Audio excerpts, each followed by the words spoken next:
সীমান্তে চরম উত্তেজনা, পঞ্চম পাক ভারত যুদ্ধের আশঙ্কা।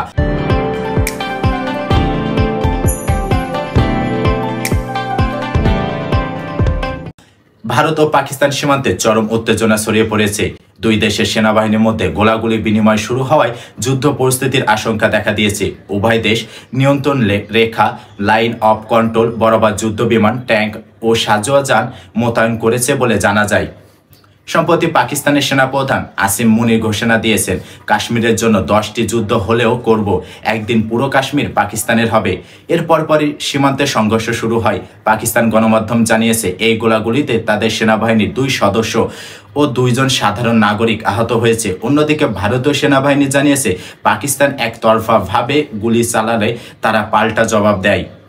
ভারতীয় গণমাধ্যমের তথ্য অনুযায়ী জম্মু কাশ্মীরে পুঞ্চে পাকিস্তান সেনারা এলোপাতাড়ি গুলি চালিয়েছে। পাল্টা হামলায় পাকিস্তান ব্যাপক ক্ষয়ক্ষতির সম্মুখীন হয়েছে বলে ভারতীয় সেনাবাহিনী দাবি করেছে, যদিও পাকিস্তান এখনও আনুষ্ঠানিকভাবে কোনো প্রতিক্রিয়া জানায়নি। এই সংঘর্ষ এমন এক সময় ঘটল যখন কাশ্মীরে একটি এআইডি বিস্ফোরণে ভারতীয় সেনাবাহিনীর 2 সদস্য নিহত হয়েছে। এর মাত্র 2 দিন আগে সংঘর্ষ বিরতি চুক্তি স্বাক্ষরিত হয়েছিল, তবে এই নতুন উত্তেজনার ফলে সেই চুক্তি লঙ্ঘিত হতে পারে বলে আশঙ্কা করা হচ্ছে। ভারতীয় গণমাধ্যম হিন্দুস্তান টাইমস জানিয়েছে, ভারতীয় সেনাবাহিনী সীমান্তে উচ্চ পর্যায়ে সতর্কতা জারি করেছে।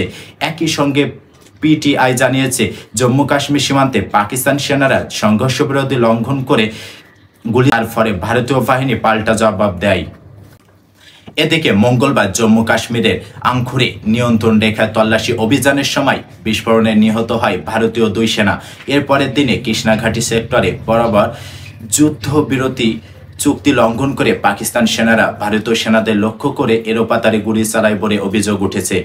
ভারতীয় সেনাবাহিনী জানিয়েছে, বুধবার সন্ধ্যায় ল্যান্ডমাইন বিস্ফোরণে এক জুনিয়র কমিশন অফিসার গুরুতর আহত হয়। এই কর্মকর্তা সীমান্তের কাছে টহল দেওয়ার সময় বিস্ফোরণে কবলে পড়েন। বিশ্লেষকরা মনে করছে, 2 পরমাণু শক্তিধর দেশের মধ্যে এই উত্তেজনা পূর্ণাঙ্গ যুদ্ধে রূপ নিতে পারে।